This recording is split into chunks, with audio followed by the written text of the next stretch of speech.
So we stealth camped over there, but it was getting dark. We couldn't see anything hardly. Headlamps were on, and it was very cold, and we just needed shelter quickly. So we decided to set up camp there. Anyway, we're moving on down. I'm gonna get to a really cool spot today at the Chestnut Shelter and see a huge sinkhole. Anyway, I will see y'all down the trail. I had a situation this morning, and it's very interesting, and I bet a lot of hikers, experience this problem. But got to town in Bland a couple days ago, and I thought I had enough fuel, and I didn't really check it to see how much fuel was left, but I was thinking about it, and I was like, yeah, we'll probably get 3 nights of cooking out of it left. And so I didn't buy one. I even picked up 2 or 3 of them. 2 of them out of a hiker box. I picked them up, and they were the bigger cans. The Coleman stove fuel that Walmart sells a lot. There were 2 of those, and they were practically full. But I picked those up, and anyway, I set them back down in the hiker box and got back out on the trail, and realized last night that we don't have enough fuel for several days. And so I got to thinking, hey, there's a hostel right at the next road crossing. And I'll call them and see if they can just drive a can of fuel up to me, and I'll pay for the can plus the gas to get it up here. And so I called, and they're like, well, we'll have to take you into town to buy the fuel, and remind you on gut hooks that said that they had fuel there at the hostel, and it's gonna cost you $34 to get a trip there and back. It's $1 a mile. It's 17 miles there and back. So, 17 there, 17 back. Anyway, long story short, I'm not paying $34 to get a ride all the way to town for 1 can of fuel that's going to cost $6, and then get a ride all the way back out here. So I guess the moral of the story is definitely check how much fuel you have every single time you go into town. Anyway, we're hiking up to the Chestnut Knob Shelter, or cabin. It's let's see, it's on the rim of a giant sinkhole.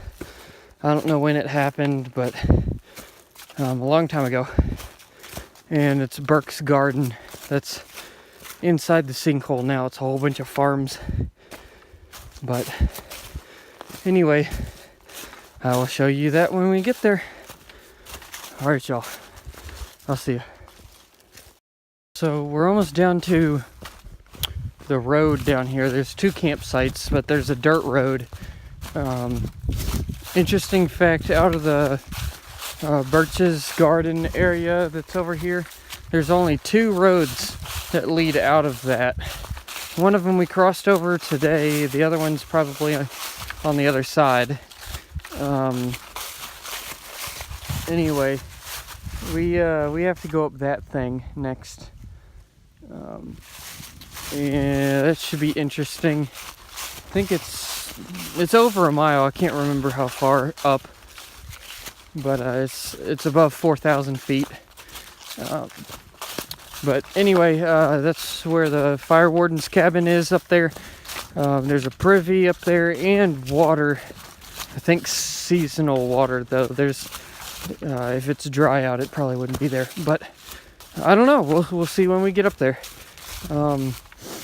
But I think we're gonna take a break down here at the bottom, at one of the campsites, and grab a little snack, and probably put on another layer.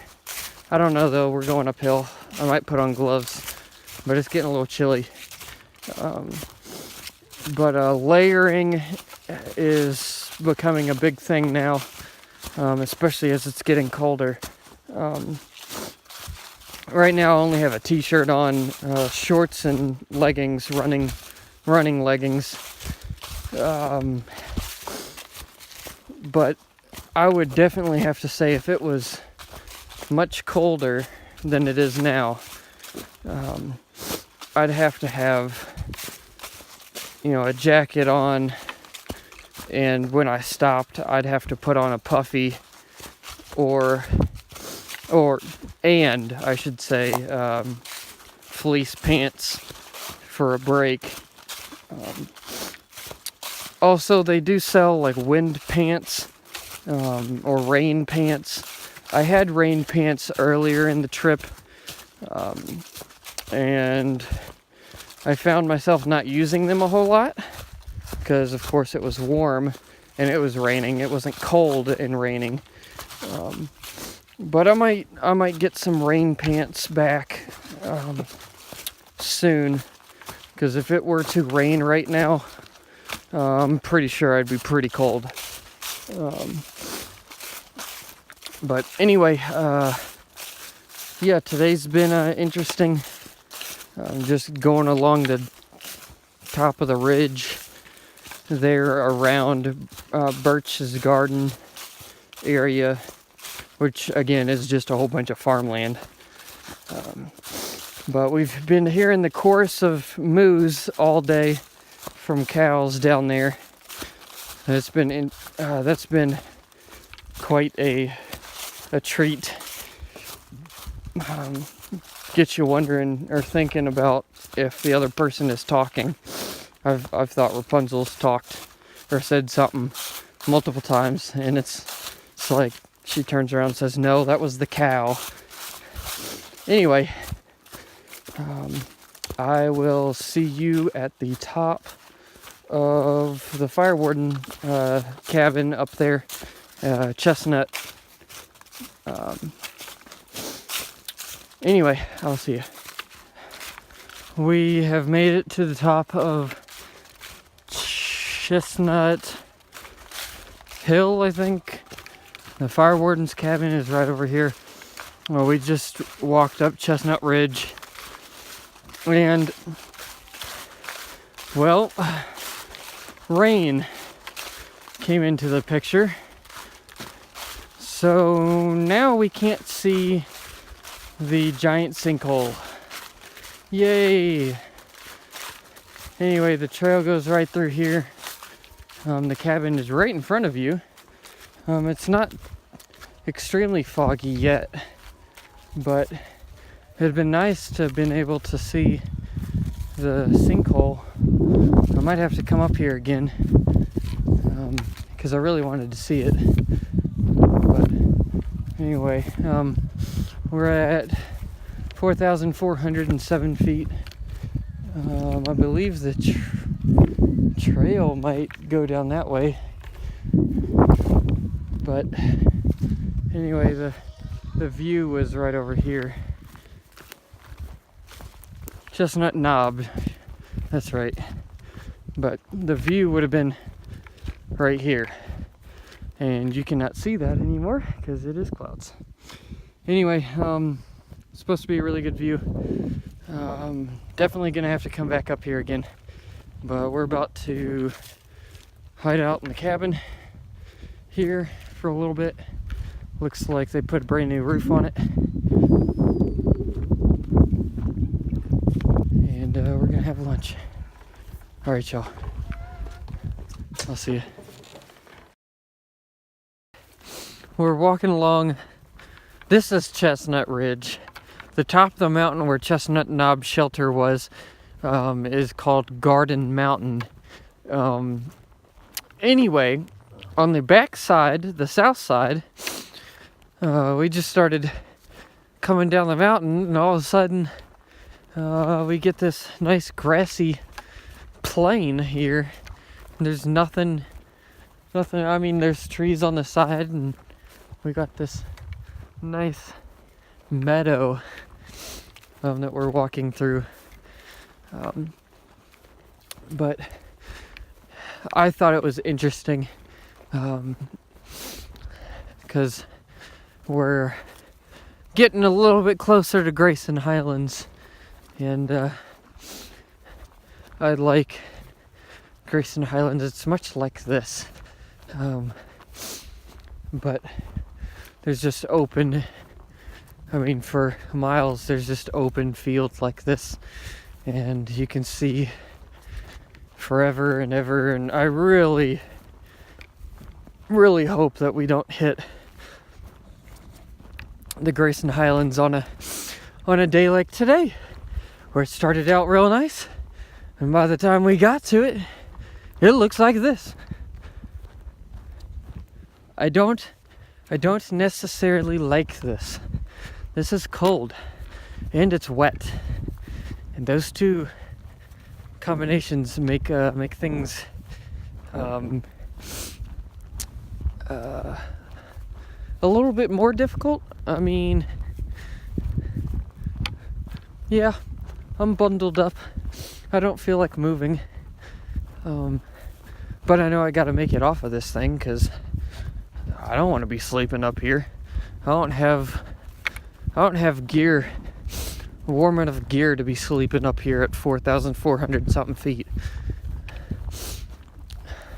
At least not right now. I will definitely in about a week or so. I'll definitely be getting a warmer sleeping bag.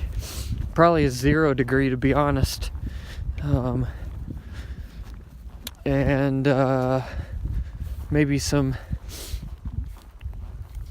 my windbreaker back, some other stuff. But I know, more weight, but hey, you know what?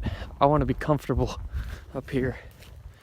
Anyway, I will see y'all down the mountain.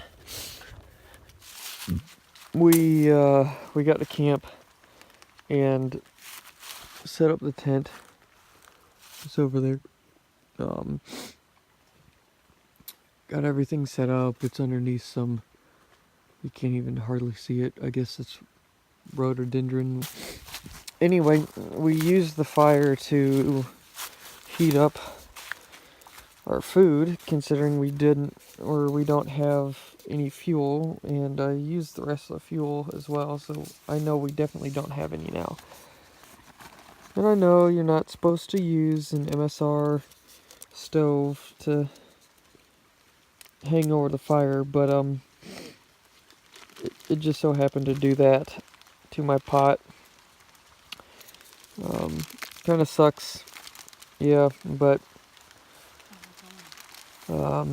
what sucks even more is it's raining now, and at least I got warm food. That's the only plus side. But anyway, I gotta go so I can pack up all this stuff because it's starting to rain. See y'all later.